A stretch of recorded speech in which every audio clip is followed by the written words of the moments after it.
Merhaba arkadaşlar. Videoya geçmeden öncelikle birkaç gündür bazı yorumlardan rahatsız olduğum için ön söz söylemek adına kısa bir konuşma yapmak istiyorum. Sizlere söylemek istediklerim var. Bazı yorumlarda okuduklarım beni şaşırttı. Ayrıca biraz üzdü. Yok Google'dan araştırıp kopyala yapıştır. Yok saçmalıkları anlatıp durmuş.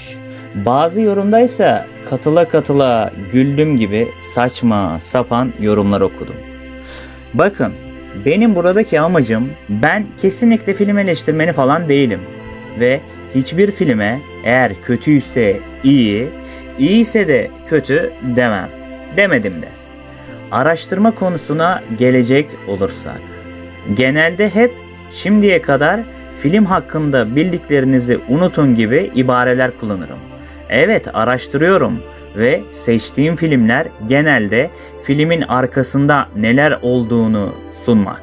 Evet, araştırıyorum. Gün geliyor bazı geceler bu videoları editlemek için gece yarılarına kadar uğraşıp derin araştırmalar sonucunda onları seslendirip sizlere sunmak için çabalıyorum. Eleştirinin her türlüsüne açığım. Sesimi beğenmeyebilirsiniz. Videoyu beğenmeyebilirsiniz. Anlattıklarımı yalan olarak görebilirsiniz. Fakat ben her gerçekçi olaya başlamadan önce şu ibareyi kullanmayı asla unutmuyorum. İddialara göre. Sizlere sunduğum film hakkında bilinmeyenlere ister inanırsınız, ister inanmazsınız. Bu size kalmış. Neyse, bu kadar serzeniş yeterli diye düşünüyorum. Ve yakın zamandaki gösterdiğiniz ilgi ve alakaya sonsuz teşekkürlerimi bir borç biliyorum. Sizlerin destekleri bana en büyük itici güç olacaktır. Artık hazırsanız Sicin 2 filminin arka odalarına adımımızı atıyoruz. Çayınız ya da kahveniz hazırsa başlıyoruz.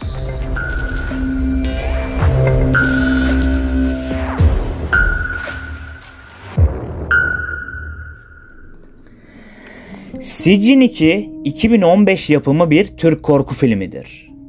Hicran ve Adnan, mutlu bir evliliğe sahip olan bir çifttir. Ancak 2 yaşındaki oğullarının ani ölümü hayatlarını alt üst eder. Hicran, çocuğunun ölümünü kabullenmekte zorlanır ve derin psikolojik sorunlar yaşamaya başlar. Yaşadığı sorunların üstesinden gelmek için bir hocaya başvuran Hicran kendisine büyü yapıldığını öğrenir. Bu büyüyü bozabilmek için büyü yapan kişiyi bulmak zorundadır. Film Hicran'ın bu ürkütücü ve tehlikeli yolculuğunu doğaüstü olaylarla dolu bir atmosferde işliyor. Filmin yönetmeni Alper Mesci, Türk korku sinemasında kendine özgü bir yer edinmiş biridir. Alper Mesci, korku filmlerinde psikolojik gerilim öğelerini kullanarak izleyicinin zihninde derin bir iz bırakmayı hedefler.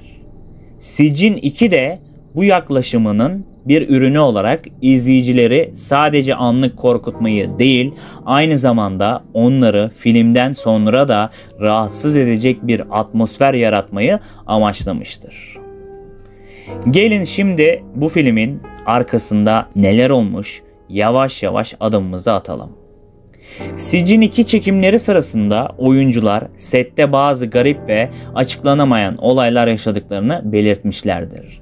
Bu tür olaylar zaten doğaüstü temalarla ilgili filmler çekilirken sıkça rapor edilir ve bu da filmin çekimleri esnasında ekibin yaşadığı stres ve gerilimi arttırmıştır.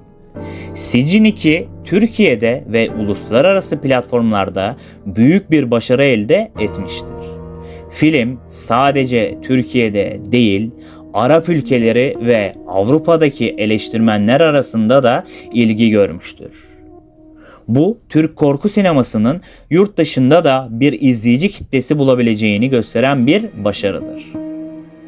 Bazı oyuncular film çekimleri sırasında sahnelerde gerçekten korktuklarını belirtmişlerdir. Özellikle cin ve büyü temalarının işlendiği sahnelerde oyuncuların gerçek korkuları kamera önünde de doğal bir şekilde yansımıştır. Bu filmin atmosferini daha gerçekçi kılmaya yardımcı olmuştur. Senaryo çekim süreci boyunca bazı değişikliklere uğramıştır. Yönetmen Alper Mesci bazı sahnelerin daha etkileyici ve korkutucu olması için sahneleri sete geldikten sonra tekrar yazmış veya düzenlemiştir. Bu doğaçlama unsurlar filmin dinamik ve sürprizli bir yapıya sahip olmasını sağlamıştır.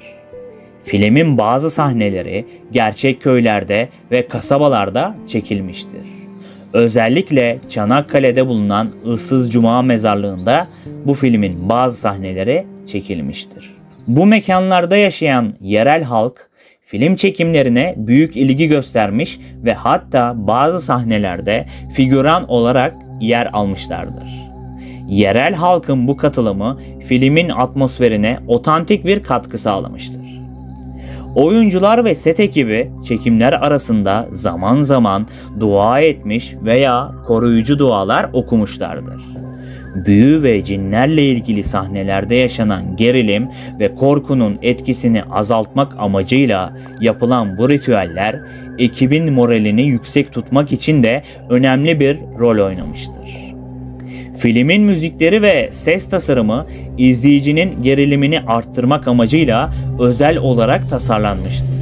Özellikle filmdeki düşük frekanslı sesler ve ani yükselen ses efektleri izleyicilerin korku duygusunu tetiklemek için kullanılmıştır. Bu sesler filmin korku atmosferini güçlendiren en önemli unsurlardan biridir.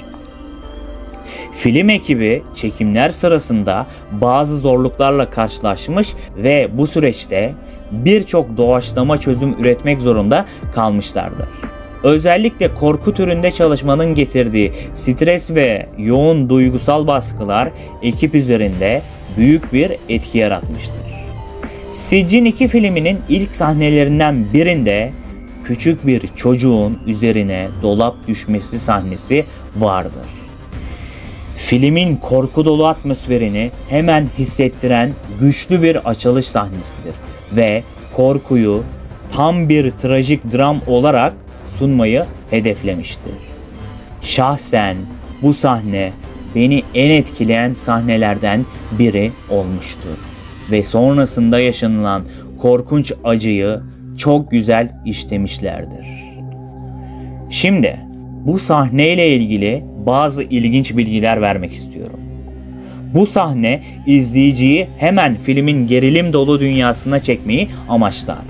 Dolabın çocuğun üzerine düşmesi sahnesi izleyiciye filmin ne kadar ciddi ve korkutucu olacağını baştan gösterir. Sahnenin çekimleri sırasında gerçekçi bir etki yaratmak için hem pratik efektler hem de görsel efektler kullanılmıştır. Dolabın gerçekten çocuğun üzerine düşmediğini, güvenlik önlemleri alınarak bu sahnenin çekildiğini belirtmek önemlidir. Çocuk oyuncunun sahnedeki tepkileri sahnenin etkileyici olmasını sağlayan önemli unsurlardan biridir. Yönetmen Alper Mesci, çocuğun doğal bir şekilde korkmasını sağlamak için sahneyi dikkatli bir şekilde yönlendirmiştir. Ancak çocuğun psikolojik olarak etkilenmemesi için çekim sonrası oyuncuya gerekli rehberlik ve destek sağlanmıştır. Dolabın çocuğun üzerine düşmesi sahnesi sadece bir korku unsuru değil, aynı zamanda hikayenin ilerleyen bölümlerinde neler olacağına dair bir metafor olarak da değerlendirilebilir. Bu sahne filmde karşılaşacak olan büyük tehlikelerin ve felaketlerin bir habercisi olarak görülebilir. Aynı zamanda aile içindeki sorunların ve dışarıdan gelen tehditlerin simgesi olarak da yorumlanabilir. Bu sahnenin çekimleri teknik açıdan zorluydu. Çocuğun zarar görmemesi için dolabın hareketi ve düşüş açısı büyük bir titizlikle ayarlandı. Çekimlerin güvenli olması için kuklalar ve özel efektler kullanılmıştır.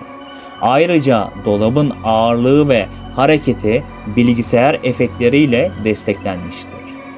Sahnenin hemen başında böyle bir olayın yaşanması, izleyicide derin bir acı yaşaması ve her canlı bir gün ölümü tadacak sözünün en korkunç şekilde yansıması gibidir. Yönetmen seyirciyi filmi izlerken sürekli bir gerilim ve endişe içinde olmasını istemiştir ve bunu çok derin bir şekilde yansıtmıştır. Peki filmde bahsedilen 41 dikiş büyüsünün gerçek hayatta nasıl bir etkisi vardır? Gelin üstü kapalı bir şekilde bunun detaylarına inelim. Uyarıyorum, burada anlatılanlar günlerce araştırmalarım sonucu bulduğum bulgulardır ve asla araştırılmaması gerekmektedir. 41 dikiş büyüsü halk arasında yaygın olarak bilinen Anadolu ve diğer bazı kültürlerde korkutucu ve tehlikeli olarak kabul edilen bir tür büyüdür. Bu büyü özellikle kötü niyetle yapılan, insanlara zarar vermeyi amaçlayan kara büyülerden biridir. İşte 41 dikiş büyüsü hakkında bilinen bazı temel bilgileri sizlere sunmaya çalışacağım. 41 dikiş büyüsü genellikle bir kişiyi kontrol altına almak, ona zarar vermek ya da hayatını olumsuz etkilemek amacıyla yapılır. Bu büyü kişinin ruhsal ve fiziksel sağlığını bozmak, huzurunu kaçırmak ya da büyük talihsizlikler yaşatmak amacıyla kullanılır. Bu nedenle oldukça tehlikeli ve zararlı bir büyü olarak kabul edilir. Bu büyü filmde de gördüğümüz gibi genellikle kişinin kıyafetleri, saç, tırnak gibi kişisel eşyaları kullanılarak yapılır. En yaygın uygulama şekli ise bir kumaş parçası üzerine 41 dikiş atılmasıdır. Bu dikişlerin her biri belirli bir niyetle ve büyünün etkisini arttırmak amacıyla yapılır. Dikişlerin atıldığı bu kumaş parçası daha sonra gizli bir yerde saklanır ya da kişiye yakın bir yere gömülür. Peki 41 denmesi nedir? 41 sayısı Anadolu'da ve bazı diğer kültürlerde mistik ve manevi bir öneme sahiptir.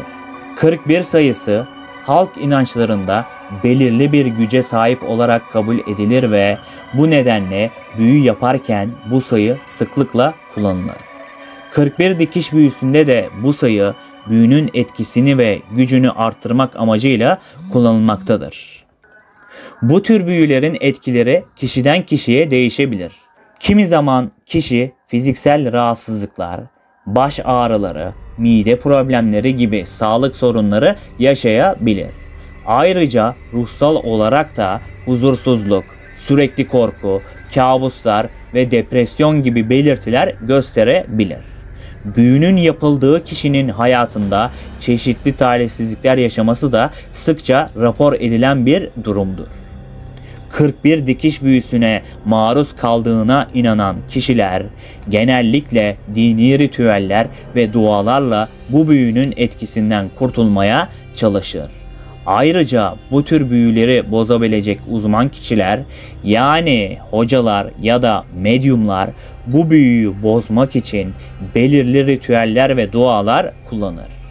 Büyüyü bozmak için yapılan işlemler genellikle gizli tutulur ve büyünün etkilerini tamamen ortadan kaldırmayı amaçlar. Bu tür büyüler özellikle kırsal bölgelerde ve geleneksel inançların güçlü olduğu topluluklarda daha yaygın bir şekilde kabul görmektedir. Bu tür büyüler hakkında anlatılan hikayeler halk arasında korku uyandırır ve bu tür büyülerden korunmak için çeşitli önlemler alınır. Şimdi dostlar, öncelikle videoyu buraya kadar izlediyseniz beni ne kadar yakından takip edip her videoda sürecin nasıl işlediğini anlamışlardır.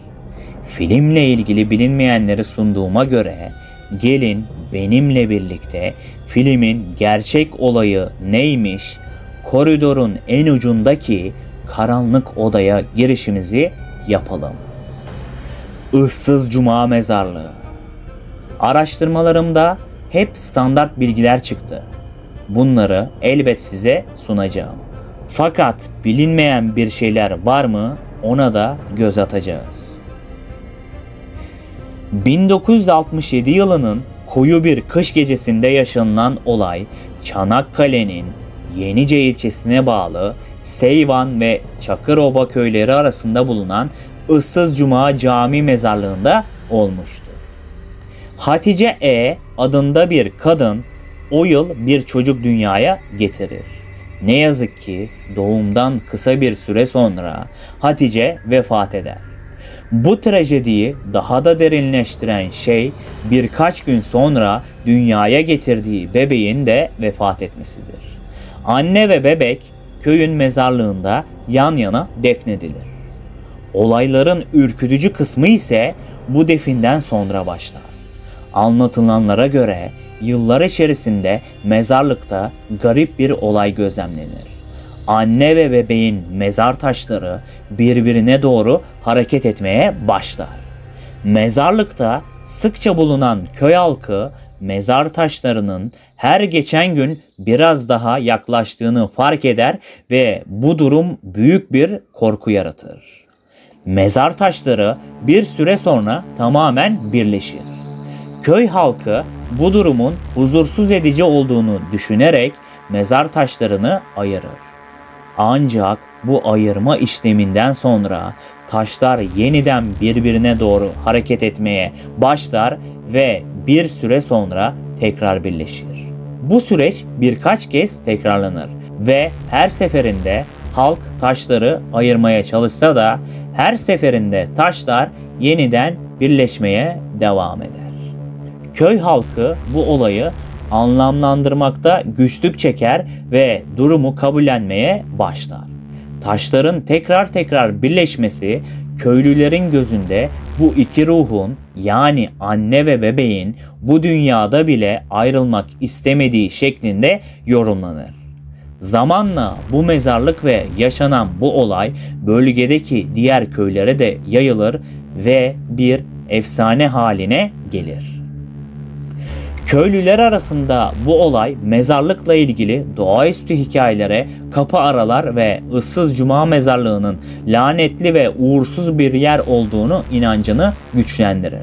Bu nedenle bu olay halk arasında anlatılırken hep bir tüyler ürpertici detay olarak aktarılır.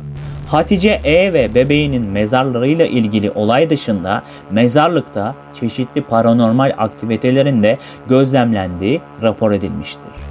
Gece vakti mezarlığın çevresinde ışık hüzmeleri ve şekillerin görüldüğüne dair çeşitli anlatımlar vardır. Bu tür olaylar mezarlığın lanetli olduğu inancını güçlendirmiştir. Bu hikaye bölge halkının hafızasında yer etmiş ve nesiller boyunca korku dolu bir efsane olarak dilden dile aktarılmıştır. Olayın kendisi hem trajik hem de doğaüstü unsurlar barındırdığı için korku filmleri ve hikayeler için de ilham kaynağı olmuştur. Issız Cuma mezarlığındaki Hatice E ve çocuğu ile ilgili olay derinlemesine incelendiğinde çeşitli mistik ve paranormal anlatılarla çevrilidir. Bu olay bölge halkı ve paranormal araştırmacılar arasında yıllarca konuşulmuş ve tartışılmıştır. Bu mezarlık olayı nedeniyle köy halkı arasında mezarlığa gece gitmekten çekinenler olmuş ve mezarlık adeta terk edilmiş bir yer haline gelmiştir. Bu durum mezarlığın daha da izole bir hale gelmesine yol açmış, bu da paranormal hikayelerin yayılmasını kolaylaştırmıştır. Bu olayda en dikkat çeken kısım mezar taşlarının kendi kendine hareket ettiğine dair anlatımların olmasıdır. Taşlar defalarca ayrılmalarına rağmen yeniden birleşmektedir. Bu durumun mezarlığın altındaki toprak yapısı ya da fiziksel başka bir etkenle değil, doğaüstü bir güçle gerçekleştiğine inanılmıştır.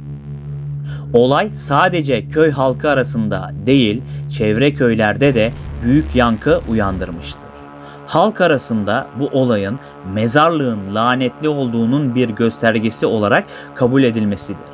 bu bölgenin uğursuz olarak anılmasına yol açmıştır. Köylüler zamanla bu durumu kabullenmiş ve mezarları yeniden ayırma girişiminde bulunmaktan vazgeçmişlerdir. Bazı paranormal araştırmacılar mezarlıktaki bu hareketlerin ve diğer esrarengiz olayların bir ruhani varlık ya da enerji ile bağlantılı olabileceğini öne sürmüştür. O dönemde yapılan bazı incelemelerde mezarlıkta anormal enerji yoğunlukları tespit edildiği iddia edilmiştir. Ancak bu iddialar hiçbir zaman tam anlamıyla kanıtlanamamıştır.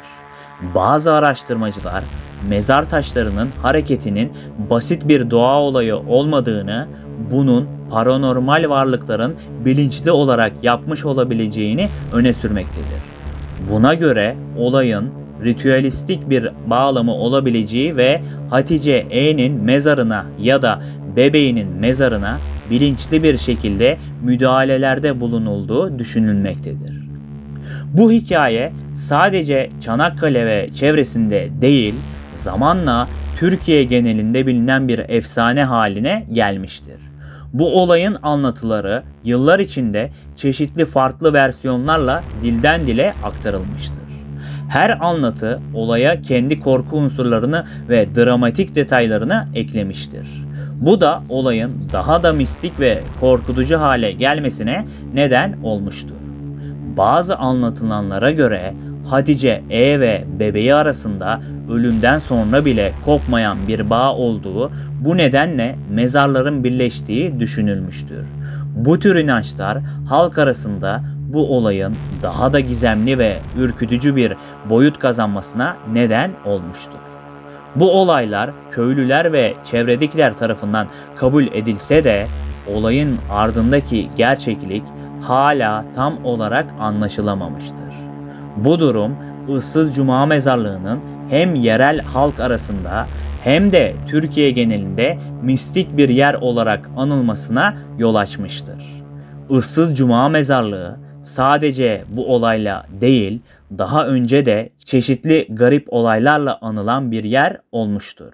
Mezarlığın isminin Issız Cuma olarak anılmasının nedeni, Cuma günleri mezarlıkta garip olayların yaşandığına dair eski anlatılardan kaynaklanmaktadır. Bu olay bu efsaneleri daha da güçlendirmiştir. Ziyaretçilerin özellikle gece saatlerinde mezarlıkta tuhaf ışıklar, gölgeler ve şekiller gördüğüne dair anlatımlar vardır. Bu görüntüler bazen mezarların üzerinde dolaşan ışık üzmeleri, bazen de belirsiz insan silüetleri şeklinde tarif edilir. Bu tür görüntüler mezarlığın ruhların mekanı olduğuna dair inancı pekiştirmiştir. Gece mezarlığın yakınlarında bulunanlar bilinmeyen kaynaklardan gelen sesler ve fısıltılar duyduklarını iddia etmişlerdir. Bu sesler bazen acı çeken insanları, bazen de birbirleriyle konuşan ruhları andırmaktadır. Bu tür sesler mezarlığın korku verici ününü arttıran unsurlardan birisidir. Hatice E ve bebeğinin mezarlarının hareket etmesi dışında bazı mezar taşlarının da belirgin bir şekilde yer değiştirdiği rapor edilmiştir.